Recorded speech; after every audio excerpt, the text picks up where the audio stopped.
안녕하세요. 트레이딩뷰 스터디의 김철호입니다.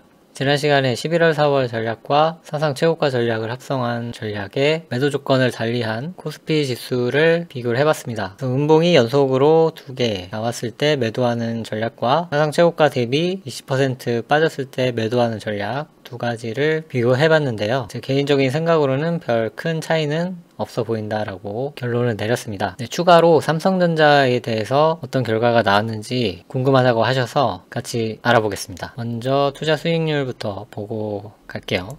비트코인은 뭐 그렇게 큰 움직임은 여전히 없습니다. 터틀 트레이딩은 비트코인에서 매수 신호가 나와서 매수를 했다가 다시 손절이 나오면서 지금 아무 포지션도 없는 상태입니다. 그리고 주식은 마감 수익이 처음으로 10%를 넘었습니다. 그래서 11월 4월 전략과 사상 최고가 전략을 합성해서 사용한 전략을 통해서 이제 11월 초에 매수한 결과가 이렇게 나오고 있습니다. 드디어 이제 10%로 마감을 했는데 아마 이 10%에서 점점점 또 떨어질 거라고 생각이 드네요. 이제 위에 차트가 음봉 2개 떨어지면은 매도하는 전략이고요. 밑에 차트가 최고가 대비 마이너스 20% 빠지면 매도하는 전략입니다. 그 신호를 보기 편하게 하기 위해서 11월 매수하는 부분에서는 11, 그리고 4월 매도하는 부분에서는 4로 표시를 했고요. 이 사상 최고가로 매수하는 부분에는 이렇게 H자로 표시했습니다. 그리고 음봉 2개 떨어질 때 매도하는 부분에서는 마이너스 2로 표시했고요. 밑에 차트는 11월, 4월, 그리고 하이는 똑같고 이제 20% 빠질 때 매도하는 부분은 이렇게 S자로 표시했습니다. 결과를 보시면은 이제 처음에 나와 있는 것이 20% 빠질 때 매도하는 전략이에요. 그리고 두 번째가 음봉 2개 나왔을 때 매도하는 전략입니다.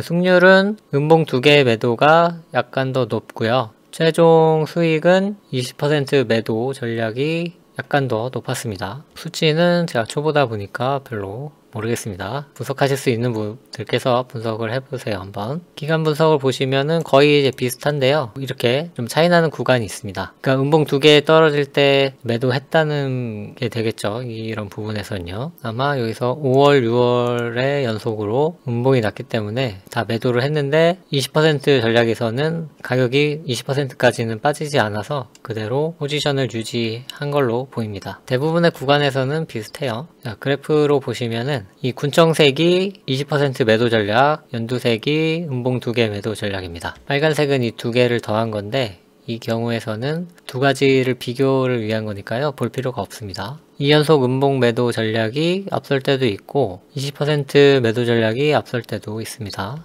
처음에는 이제 똑같이 가다가 엎치락 뒤치락 하다가 지금은 20% 매도 전략이 약간의 수익을 더 내고 있는 상태죠.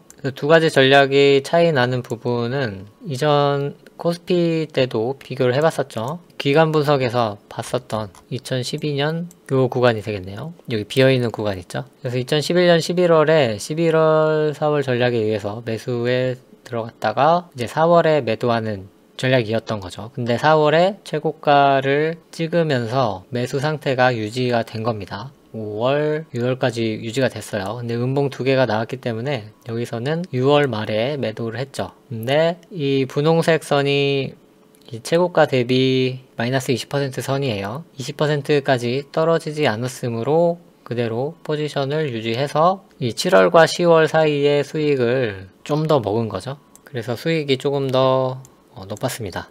그래서 특정 구간에서는 음봉 2개 매도 전략이 좀 더 수익을 낼 때도 있고 20% 매도 전략이 수익을 낼 때도 있습니다. 근데 뭐 그렇게 큰 차이는 없어 보여요. 그런데 마이너스 20%가 아니고 한 15% 정도로 맞춰보면은 어떨까요? 비교를 해보면은 약간 더 수익이 증가를 하더라고요. 승률은 별반 달라지지 않았는데 좀 더 빠르게 손절을 하면서 그 5%에 대한 수익을 좀 더 지킬 수 있었다. 그렇게 추측이 됩니다. 근데 10%로 더 올려보면은 수익이 아주 조금 좋아져요. 그리고 승률이 아주 약간 높아집니다. 그럼 5%로 해볼까요? 마이너스 5%로 하면은 5%는 안 좋아지죠. 그러니까 너무 빨리 손절을 하면은 안 좋다. 그렇게 볼 수가 있겠습니다. 그래서 한 10%에서 20% 사이면은 유효해 보이고요. 30%로 해볼까요? 그러면은 엄청 좋아지네요. 손절을 하지 않고 마이너스 30%까지는 버티면은 그대로 끌고 간다는 거죠. 이 선을 이제 마이너스 30으로 한번 표시를 해서 보면은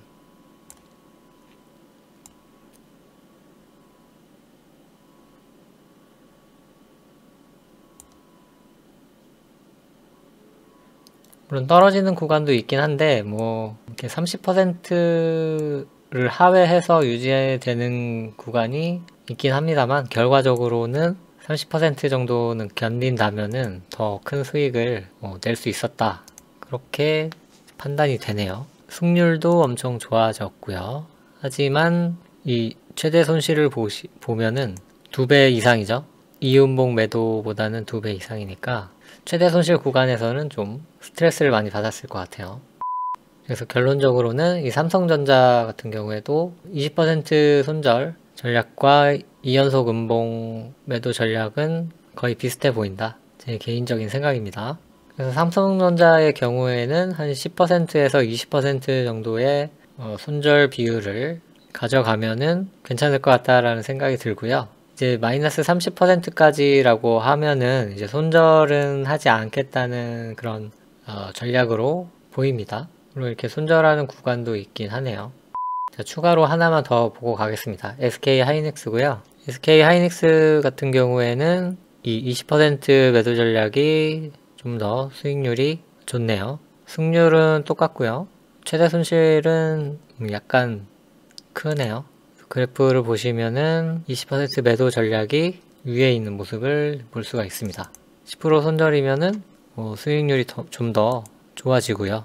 최대 손실도 줄고 승률은 그대로인데 그 최종 수익이 더 늘어났어요. 그러면 30%로 하면은 최대 손실이 좀 더 커지겠죠.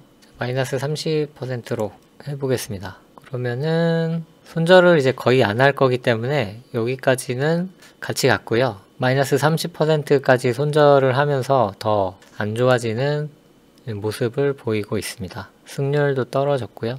최대 손실도 커지고, 그러니까 SK 하이닉스도 한 10%에서 20%면은 유효해 보입니다.